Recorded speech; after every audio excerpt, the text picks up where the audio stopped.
Will you marry me? আলিফ, তোমাকে আমার একটা সত্য বলার আছে, উঠো।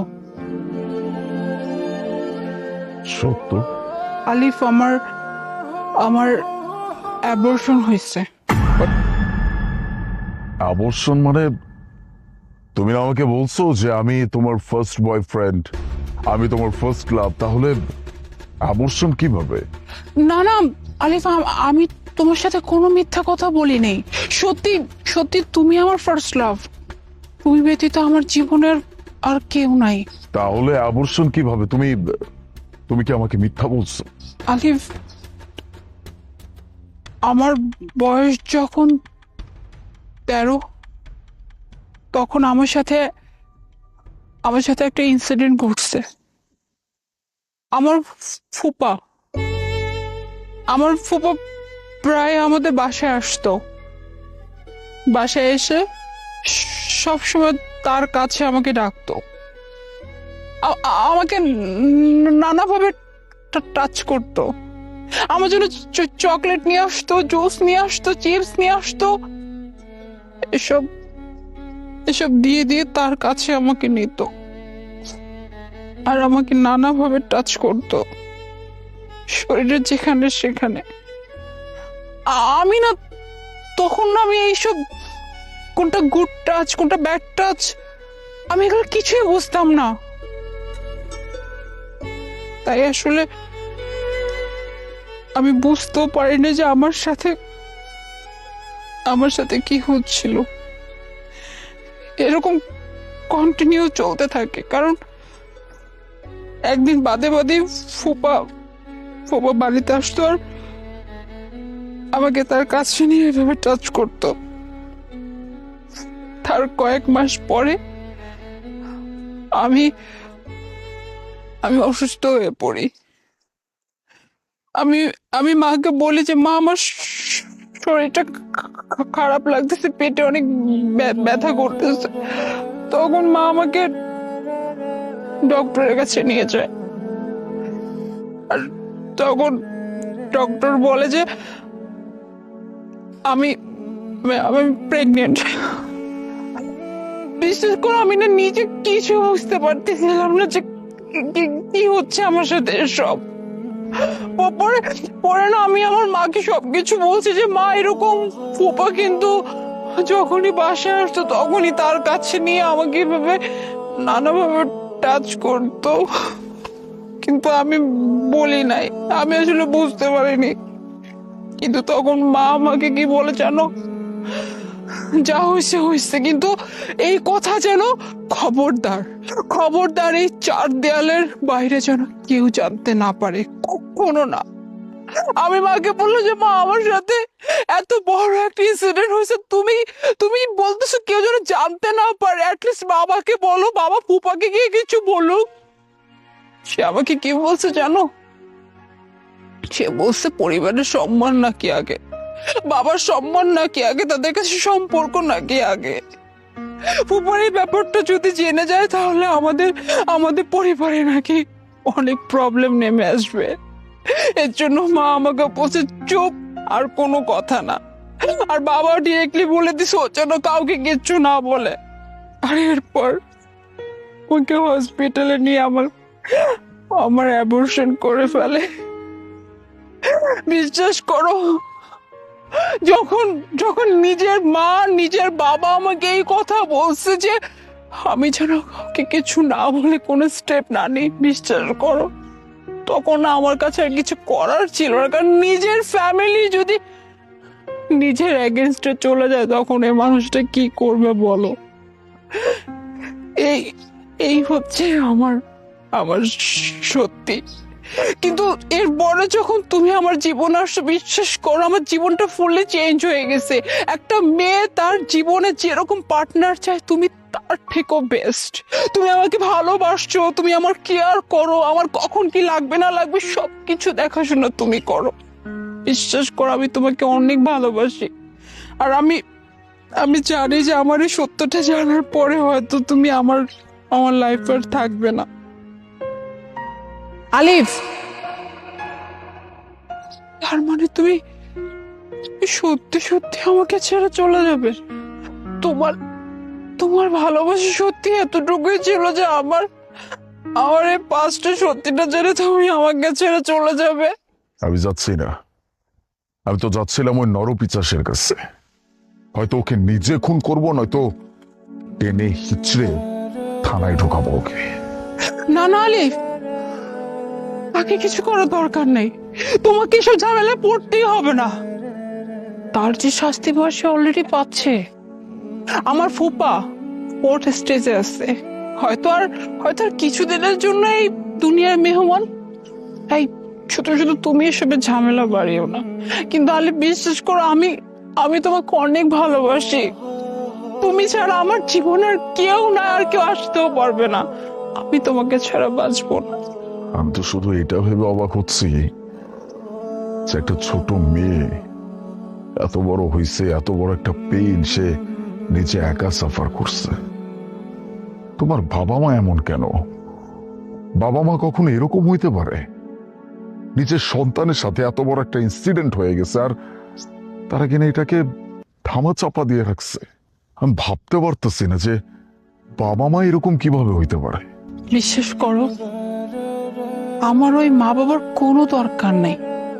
আমার কাউকে লাগবে না। যেখানে তুমি আছো সেখানে আমার কাউকে লাগবে না, কারণ তুমি আমাকে আমার বাবার মতো করে সবসময় আগলে রাখো, মার মতো করে সবসময় আমার খেয়াল রাখো, আমাকে ভালোবাসো। তো তুমি থাকতে আমার আর কাউকে লাগবে না, আমার শুধু তোমাকে চাই। আলিফ, তুমি আমাকে বিয়ে করবে তো? অবশ্যই করব, কারণ আমি তোমাকে ভালোবাসি।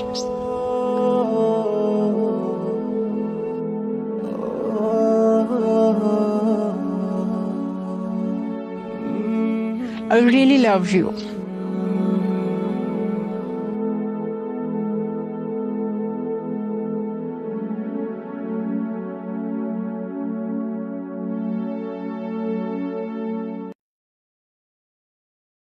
জসিম ভাই, আমাকে একটা রং চা দেন তো, লাঞ্চ শেষ হয়ে যাচ্ছে। আপনি কে? এটা তো জসিম ভাইয়ের দোকান। আমি জসিম ভাইয়ের ছোট বোন। ভাই অসুস্থ, 2 দিন পর্যন্ত দোকানে বসতে পারে না, আর এই 2 দিন আমি দোকানে বসতেছি। ও, আমাকে একটা রং চা দেন। রং চা কি লেবু দিয়ে নাকি লেবু ছাড়া? না, নর্মালি। দিতেছি।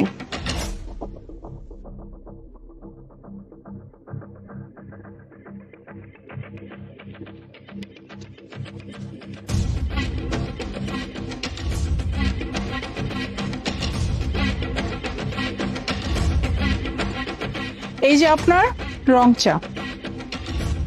Thank you.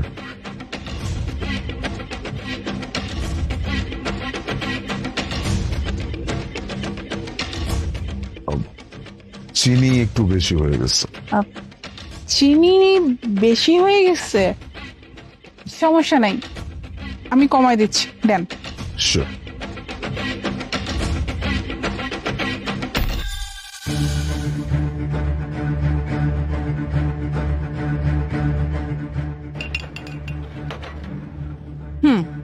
এখন ঠিক আছে, নিন। Thank you.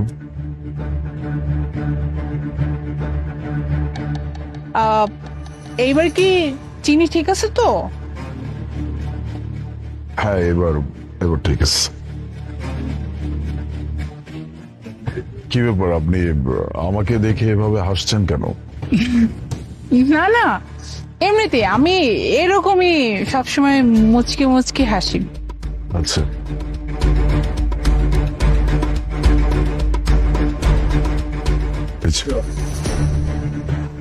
বিল 20 টাকা।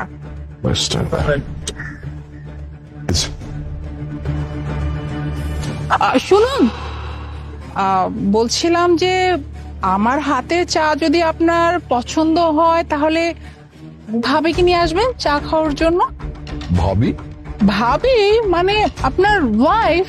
এখনো সে সৌভাগ্য হয়নি, যদি কখনো হয় নিয়ে আসবো। আচ্ছা।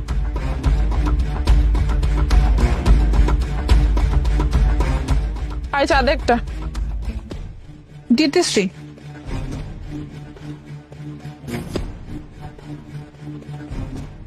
এই যে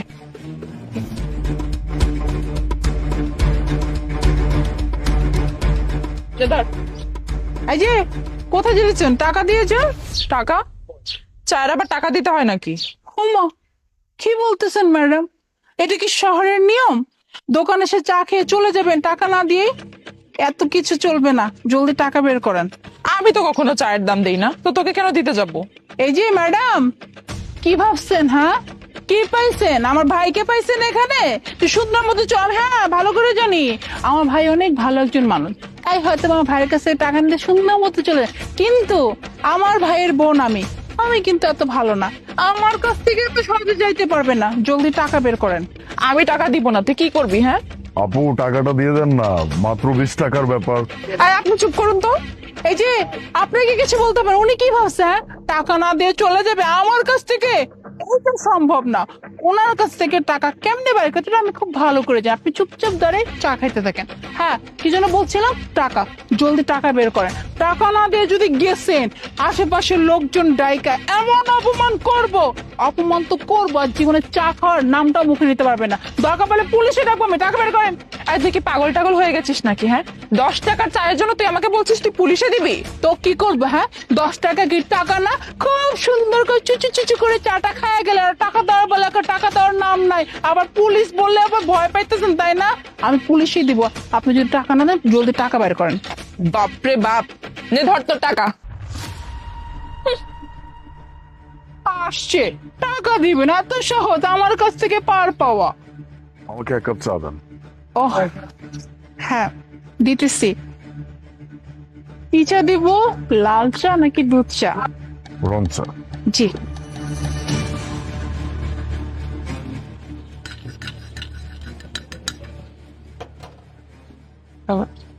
এই যে থ্যাংক ইউ। চিনি কেমন হয়েছে? আজকে ঠিক আছে।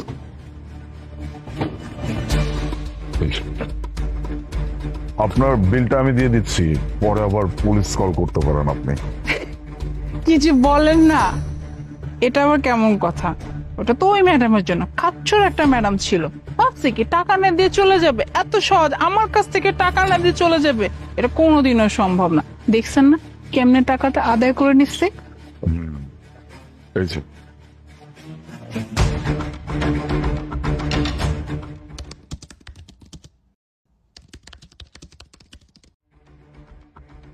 জসিম ভাই, আপনি, আপনার শরীরের কি অবস্থা?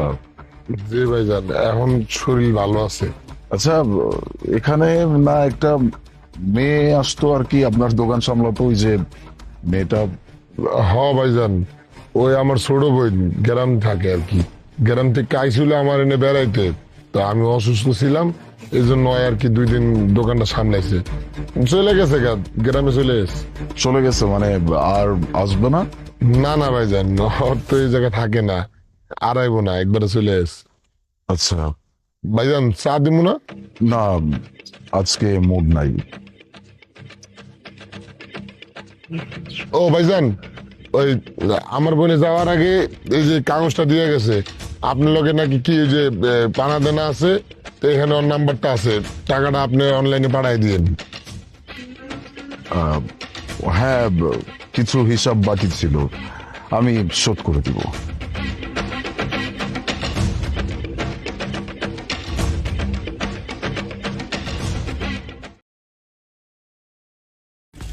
এক্সকিউজ মি আপু, আমাকে একটু বসতে দিবেন? কেন?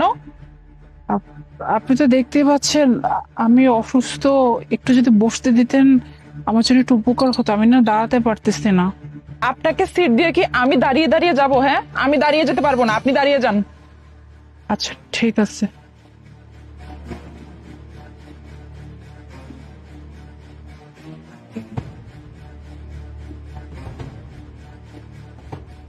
ভাইয়া, আপনি একটু উঠে দাঁড়াবেন, আমি একটু বসতাম। কেন? আমি আগে আসছি, আমি সিট পেয়েছি, আমি বসছি, এখন আপনাকে সিট দিতে হবে কেন? আমি উঠবো কেন? আপনি অন্য কোথাও বসেন। হ্যাঁ আমি বুঝতে পারতেছি, বাট আমার না শরীরটা খুব খারাপ, আমি না বেশিক্ষণ দাঁড়িয়ে থাকতে পারতেছি, দেখতেই তো পারতেছেন আমি প্রেগনেন্ট। আপনি যদি একটু উঠে দাঁড়াতেন, আমি না হয় 5 মিনিট একটু বসতাম, তারপর আমি এবার দাঁড়িয়ে যাব। জি না আপু, আমি 1 মিনিটের জন্য সিটটা ছাড়তে পারবো না।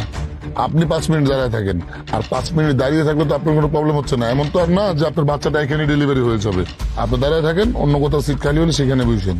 আপনি অসুস্থ, আপনি প্রেগনেন্ট, সেটা তো আমার কোনো সমস্যা নেই। আপনার প্রবলেম আপনি ফেস করবেন। আমাকে বলতেছেন কেন সিট থেকে উঠতে? আমি সিট থেকে উঠতে পারবো না। আপনার সমস্যা নিয়ে আপনি অন্য কোথাও যান, অন্য কোথাও সিট খালি হইলে আপনি সেখানে বসবেন। আমাকে বিরক্ত করবেন না, যান। হ্যাঁ, আপনি ঠিকই বলছেন যে প্রেগনেন্ট তো আমি, আপনার এখানে কি করার?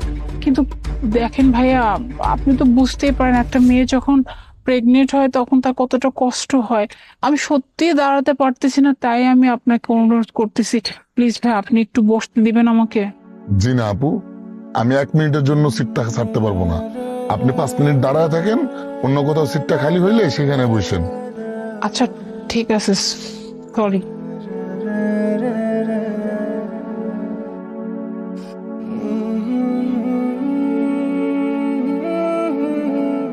ভাইয়া আমাকে একটু বসতে দিবা? আমি না অনেক অসুস্থ, বুঝছো, আমি না দাঁড়াতে পারতেছি না। জানতো জানতো পিছিয়ে যান, গেম খেলতেছে দেখতেছেন না? বুঝতে পারতেছি, তুমি তুমি গেমটা তো একটু দাঁড়িয়েও খেলতে পারো, আমাকে একটু বসতে দাও। আরে জানতো পিছিয়ে যান না। আচ্ছা ম্যাডাম, আপনি এক কাজ করেন, আমার সিটে বসে পড়েন।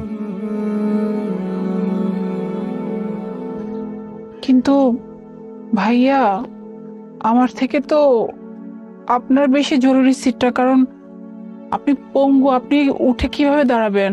ম্যাডাম, এটা আপনি বুঝতেছেন আর আমি বুঝতেছি যে আপনি অসুস্থ, আমি অসুস্থ, কিন্তু আমাদের থেকেও বেশি অসুস্থ এ বাসে আরো অনেক মানুষ আছে যারা কিনা নিজের সিটটা ছাইরা উঠতেও পারবো না। ম্যাডাম, এমন একটা সমাজে আমরা বসবাস করি, এই সমাজে কেউ কারোটা দেখে না, সবাই নিজেরটা আগে দেখে। আপনারটা যদি সবাই বুঝতো তাহলে আপনার এত করে অনুরোধ করে কওয়া লাগতো না। আপনি একবার বলা মাত্রই সবাই সিটটা ছাইরা দিতে পারতো। এই যে আপামনিরে কইলেন, আপামনি আপনার সিটটা দিতে পারবো না। হ্যাঁ, কিন্তু একটা মেয়ে মানুষ, হ্যাঁ কিন্তু জানে প্রেগনেন্ট হইলে একটা মেয়ে মানুষের কি অবস্থা হইতে পারে, বা সেই মানুষটার কতটা কষ্ট হইতে পারে, তারপরেও সে আপনার কষ্ট বোঝার চেষ্টা করে নাই। আর এই যে আরেকটা বড় ভাই, বাইরে দেখেই মনে হইতেছে বেশ শিক্ষিত, উচ্চ শিক্ষায় শিক্ষিত হয়েছে। আসলে ব্যাপারটা কোন জায়গায় জানেন তো আপামনি? আমাগো এই সমাজের প্রত্যেকটা মানুষ শুধুমাত্র ওই পুঁথিগত শিক্ষায় শিক্ষিত হয়েছে, কারো ভিতরে কোনো মানবিকতা নাই। শোনেন, মানবিকতা যদি ভিতরে না থাকে, মনুষ্যত্ব বোধ যদি ভিতরে না থাকে, তাহলে নিজেরা মানুষ খাওয়া বন্ধ করে দেন। একটা প্রেগনেন্ট মানুষটা এসে আপনাকে অনুরোধ করে পর্যন্ত হইল, কিন্তু আপনারা সিটটা ছাড়তে পারলেন না। কারণ কি? এটা তো একটা পাবলিক বাস, এই জায়গায় যে আগে সিট পাইবো এই আগে বইতে পারবো। কিন্তু কার কতটুকু অসুবিধা হইতাছে না অসুবিধা হইতাছে না, এইটা বোঝার দরকার নাই। আসলেই তো তাই, নিজেরটা বুঝতেই দিন শেষ হয়ে যায়, মানুষেরটা বুঝবো কখন? শোনেন, আমি তো ভাই মূর্খ সূর্খ মানুষ, এত শিক্ষা আমার ভিতরে নাই। তো এতটুকু জানি যে একটা মানুষের কাছে সব থেকে বড় আদালত হইছে তার বিবেক, তার মনুষ্যত্ববোধ। এই বিবেক যদি না জাগাইতে পারেন, তাহলে নিজের মানুষ খাওয়া বন্ধ করে দেন। যাই হোক, আপনাকে লগে কথা কয়ে তো আমি মূর্খতার পরিচয় দিতেছি। ওই যে কইলাম, আমি তো পড়াশোনা জানি না। আপনাকে লগে কথা কর তো কোনো দরকারই পড়ে না, কারণ এতটুকু বোধ যদি আপনাকে ভিতরে থাকতো তাহলে তো আমার এত কথা কর কোনো দরকারই পড়তো না।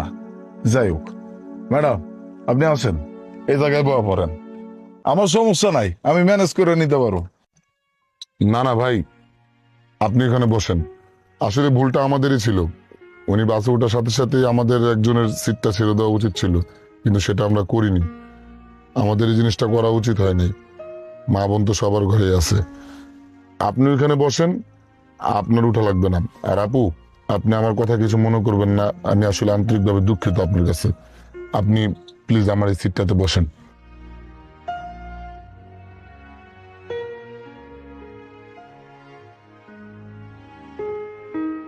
আর আপু, আপনি প্লিজ আমার ব্যবহারে কোনো কষ্ট পেয়েন না, আপনি আমাকে মাফ করে দেন। আপনার সাথে আমার এই ব্যবহারটা করা উচিত হয় না। আপনি অসুস্থ একটা মহিলা, আপনার সাথে এই ব্যবহারটা আমার একদমই করা ঠিক হয়নি।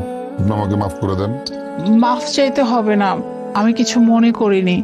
আর থ্যাংক ইউ ভাইয়া আমাকে সিটটা দেওয়ার জন্য। আই এম সরি আপু, আপনি প্লিজ আমাকেও ক্ষমা করে দেবেন। It's okay.